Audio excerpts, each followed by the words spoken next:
All right, so the question is, Terry's question is, in this case, with Yet Do I Marvel, somebody put the link in.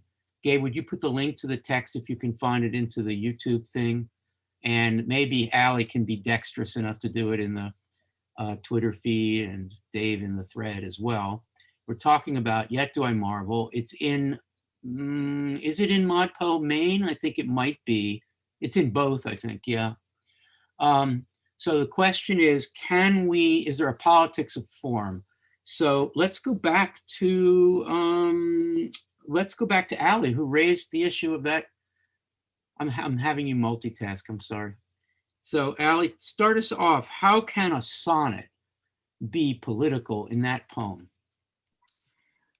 For me, I think it really comes down to the way that I read this poem is kind of as a long preamble to the final two lines, where we don't actually know where he's going. Let me just quickly bring up the text for myself. We don't know where Countee Cullen is going until we kind of get to the real question, which is, yet do I marvel at this curious thing to make a poet black and bid him sing. And it's very hard to read that and not consider the form that he is working within here. And so to me, that reads as a very self-conscious question about the form in which he is singing within his identity. So that's just a kind of starting place. It's a great way to start. I'm going to ask someone who wants to speak to this question just to wave frantically enough so that I see you, or indicate in our chat. The question is, what does Cullen's speaker, or Cullen, think about the predicament? Is this a productive thing to be made a poet? To be a black poet, to be made a poet, presumably in the scheme here, it's God. Like, my being a poet is not something I have that much control over. So I'm bid to sing, I have to do poetry, and boy, oh boy, is that a problem. My question is, what do you think the speaker's attitude toward that predicament is? Somebody wave or indicate you want to. Gabe, would you try that? And then Amber Rose? I mean, I think I want to clarify the use of the word bid here. Like, bid can be, to bid someone to do something, can be basically somewhere between to offer them the opportunity to like demanding that they do it. And I think that the word you were using of like to must have to do something is not exactly what it's like, but it's almost like saying, the end is saying, oh, it's such a marvel that one can be black and be asked to sing, or impelled or compelled to sing. And so I think it's less of like a having to do something, but actually there's almost like such a pleasure in those lines before the final lines, like Ali was talking about. That's almost like the singing itself, in the sense that it's so in its clauses. It's kind of a really hard sentence to follow if you like really look in it. So many allusions, so much knowledge there. And so that's almost like this just riffing and riffing and riffing. And then at the end, it's like, it's amazing that I was offered to sing, you know? Wow. I usually read this poem more negatively is the wrong word, as more of an expression of concern and hurt and difficulty. I really like your reading. Amber Rose, do you want to add something to this? I really like Gabe's reading as well, and it gives me kind of a different way of looking at this poem, which I'm really grateful for. So thanks for that, Gabe. In reading this again, I'm thinking about the form, and the sonnet is kind of like a quintessential, very classic poetic form.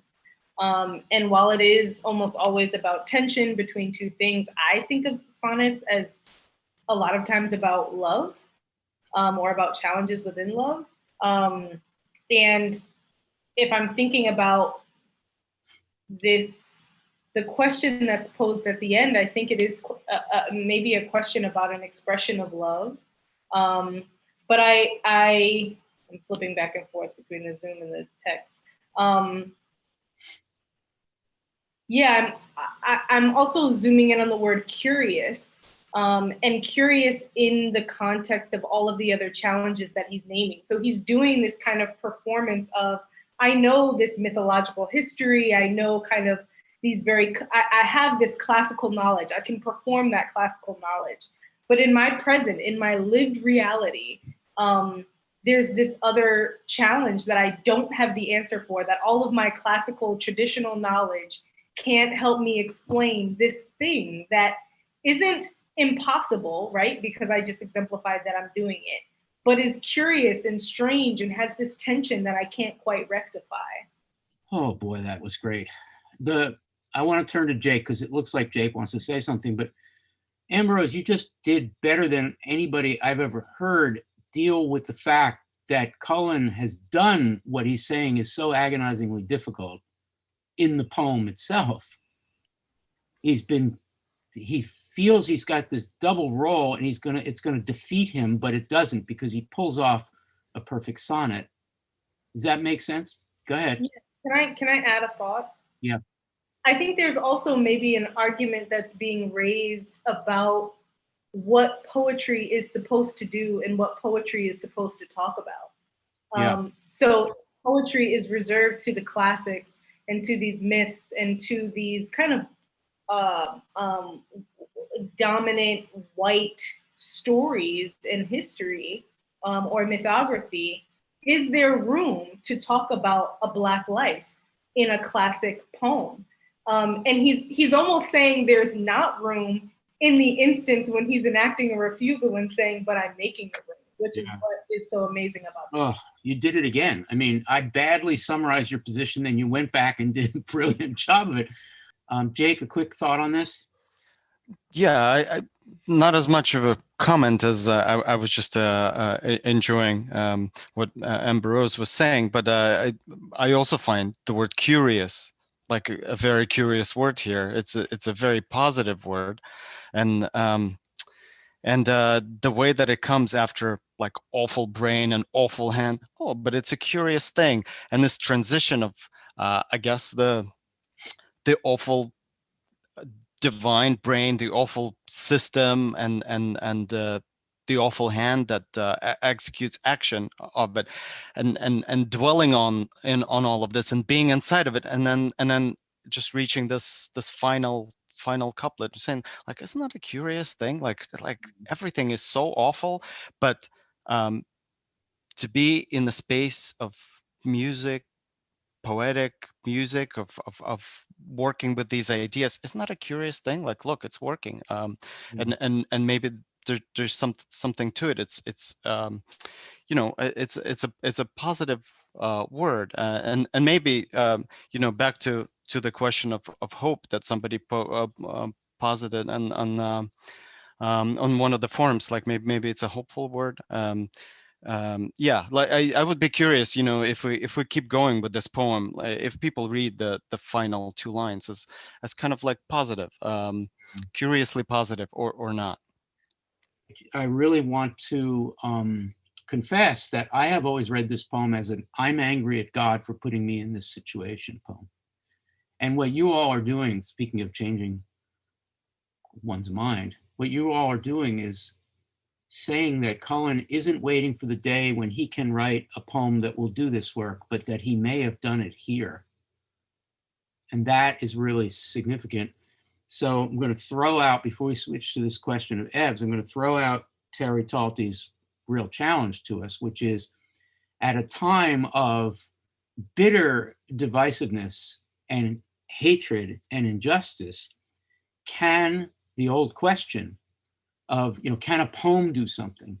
Can a form of a poem do something? We ask a lot of our poems, but really what happens is we talk about a poem in such a way that it energizes us to make things better, particularly through a communality and a collaboration. And that spirit of collaboration is pointing the way forward to, I don't want to say a better world, but a world in which conversation is possible. what Fifi was saying, that she's gotten so much out of this course. The poems themselves, though, can point that way. And I just want to open it up to anybody who dares to try to deal with that. And I'm kind of thinking of Jess and Erica on that topic. Erica, you are a progressive person, a radical person, if I may say, but you live in the world of poetry, and you're also an educator. And you teach, some of your programs are teaching in prisons. Can you see these choices such as Cullen makes, as progressive or revelatory or a way of pointing the way towards something better? Good luck. Yeah, that's a very hard question. And I guess my response, and I hope this isn't a cop-out, but I've been reading a lot of the poet June Jordan recently, and Jordan has a moment in an essay where she writes, poetry means taking control of the language of your life. And that to me feels like a crucial sentence as far as what we're talking about. And that sentence to me is revelatory. And I also think that it speaks to the importance of what we see Cullen doing, in that through the poem, he is creating space within both the form and the language for, for him to exist. Oh, that's really well put. Thank you. June Jordan was a Writers House Fellow years ago, and we have a nice recording of us really talking with her about this very issue. She was very ill at the time, but she was a marvel, and it makes me think that we should have a June Jordan poem in ModPo Plus, because she's really her project at the time we had her as a Writers House Fellow was poetry of the people, the people's poetry, which is really the spirit of Writers House and of ModPo. Jess, do you have a brief additional comment on Terry Talty's impossible question? Then I want to turn to the question Ev posed, and I'm going to ask Dave Poplar and Max McKenna to respond to it, maybe Allie too. Jess? Yeah, I love impossible questions. They're my favorite kind. I think that this question for me, I don't know if I have an answer to it, because it's one that I can I have an answer that I can believe in intellectually, but I find it hard to articulate. And in thinking about the poems for this week, I think form, to me, it comes across as a kind of excess, some kind of extra thing that's happening in the language. And there are some poems where you might not notice it as such, and then there are other poems where you notice that excess and it forces you to confront it as purposeful. And that might be vague, but I just think that procedure of being forced to confront that excess and figure out what it means is like a really important thing that can lead to other things.